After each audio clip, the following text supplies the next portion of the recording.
Hello everyone, welcome back to my channel. So ready ফেডি হয়ে একদম ভিডিওটাকে স্টার্ট করছি। এখন মোটামুটি 9টা 9:30 মতো বাজে। রেডি হয়ে গেছি দেখতে পারছো, কারণ আজকে একটু দক্ষিণেশ্বরে যাব। আর দিদি তো কালকে চলে যাচ্ছে বাড়িতে, তো যতটুকু দিদির সাথে সময় কাটানো যায় তো যাচ্ছি দক্ষিণেশ্বরে। প্রত্যেক বছর আমরা যাই, বছরে বহুবার আমাদের দক্ষিণেশ্বর যাওয়া হয়ে যায়, বাট এবার তো যাই হোক আজকে ফ্রাইডে দেখেই যাচ্ছি যাতে একটু ভিড়টা কম হয়, না হলে অন্যান্য টাইমে প্রচণ্ড ভিড় হয়। আর আজকে যদি ভোগ প্রসাদ খেতে পারি অবভিয়াসলি তোমাদেরকে সবটা জানিয়ে দেবো। এর আগেও একটা ভোগ প্রসাদের ওপর ইন্ডিটেলস ভিডিও আছে আমার এই চ্যানেলে, তোমরা চাইলে সেটা দেখে নিতে পারো। অনেকটা রোদ বলে ঠিক করে তাকাতে পারছি না, যাই হোক ওলা চলে এসছে, আমরা এখন বেরোবো। তো যতটুকু সম্ভব তোমাদের সাথে আজকে ডিটেলস শেয়ার করছি। আর এটাই বলবো, মা সকলের মঙ্গল করুক, সকলে ভালো থাকো। আর পেছন থেকে দেখিয়ে দিচ্ছি কি পড়েছি না পড়েছি আজকে। তো চলো আপাতত ভিডিওটাকে স্টার্ট করা যাক। এই কুর্তিটা আমি এবছর পুজোতেই নিয়েছিলাম, তার সাথে এই প্যান্টটাও।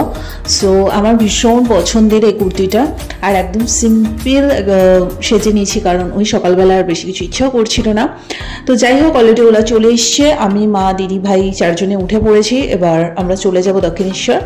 সো আমার এই চ্যানেলে দক্ষিণেশ্বরের ওপর প্রচুর ভিডিও আছে, কারণ বছরে আমরা বহুবার চলে যাই দক্ষিণেশ্বরে, সেটা আলাদা করে বলার কিছু নেই। আর ফ্রাইডে থেকে এই জন্য গেলাম যাতে ভিড়টা কম থাকে, কেননা শনিবার মঙ্গলবার রবিবার এই দিনগুলোতে না অজস্র ভিড় থাকে। ওই ভিড় ঠেলাঠেলি করে পুজো দেওয়াটা মানে কি আর বলবো।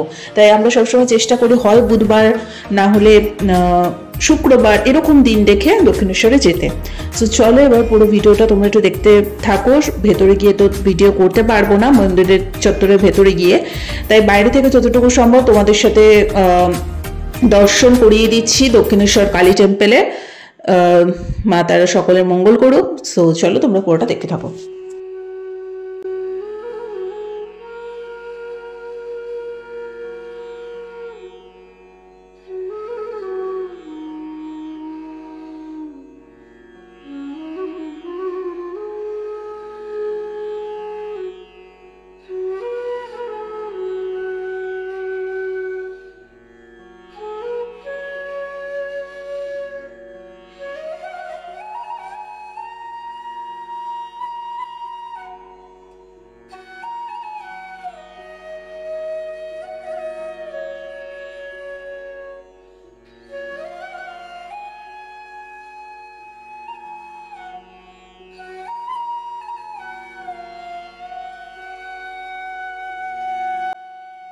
সো আমরা খুব সুন্দর করে পুজো দিয়ে দিয়েছি, কারণ ওই টাইমটাতে তো ভিডিও করা যায় না একদমই।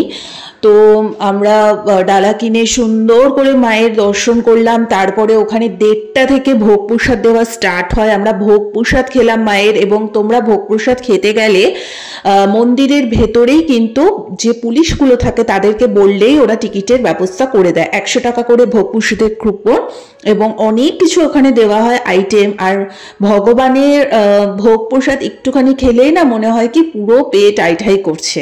তো আমাদের ভোগ প্রসাদ খেয়ে মোটামুটি ওই 2টো নাগাদ আমরা বেরোই মন্দির চত্বর থেকে, কারণ একবার মন্দিরের ভেতরে ঢুকে গেলে একবারে ভোগ টোগ খেয়েই আমরা বেরোই, না হলে আবার বাইরে বেরিয়েই বা কি করব, কারণ পুজো দেওয়ার পরে 1:30টা পর্যন্ত মোটামুটি বসেই থাকতে হয়। আর আজকে দর্শনও কিন্তু অপূর্ব সুন্দর করে দিয়েছি। তো যাই হোক একেবারে তারপরে বাড়ি যাওয়ার আগে দিদি একটু গঙ্গা জলের বোতলগুলো সব দিয়ে দিল, কারণ আমরা এখান থেকে মানে দক্ষিণেশ্বর আসলে সবসময় এখান থেকেই গঙ্গার জলটা নিয়ে যায়। আমাদের বাড়িতে তো 2 দিন পরে পুজো আচ্ছা লেগেই থাকে, তোমরা সবাই আশা করি জানো। তো একটুখানি গঙ্গাতে আমি নিজেও একটু নেমে পড়লাম, পাঠা ভিজিয়ে নিলাম, দেন এখানে অনেক কিছু ছবি তুললাম রিলস বানিয়ে। তারপরে ফাইনালি সবাই মিলে আবার ওলা ধরে বাড়ি আসবো। তো আজকে ভোগ প্রসাদে অনেক কিছু ছিল, যেমন মিষ্টি পোলাও, ভাত, তরকারি, দেন খিচুড়ি, তারপরে চাটনি, পায়েস, অনেক কিছু ছিল। সো ডেফিনেটলি তোমরা যারা দক্ষিণেশ্বরে ভোগ প্রসাদ খাওনি, আমি তো বলবো ডেফিনেটলি ট্রাই করো, আদ্যা বেটার থেকে ফার বেটার হয়। তো যাই হোক ওভারঅল আজকে ছোট্ট এই দক্ষিণেশ্বর বলা ভিডিওটা যদি ভালো লেগে থাকে লাইক কমেন্ট শেয়ার সাবস্ক্রাইব করে দিও। আর বেশ কিছু দিদি থাকাকালীন ভিডিও আমি তুলে রেখেছিলাম, সেগুলো হয়তো এরপরে আমি আপলোড করে দেবো, বিকজ একটু না লেট হচ্ছে সমস্ত ভিডিওগুলো আপডেট দিতে। কারণ ওই যে বলেছিলাম না পুরীর ব্লগগুলো যেহেতু আমি কন্টিনিউয়াসলি পরপর ছাড়ছিলাম, তাই বাদ বাকি দিনের ভিডিওগুলো ছাড়তে একটু লেটই হয়ে যাচ্ছে, বাট তোমরা একটু অ্যাডজাস্ট করে নিও। সো চলো আজকের মতো এখানেই, টাটা।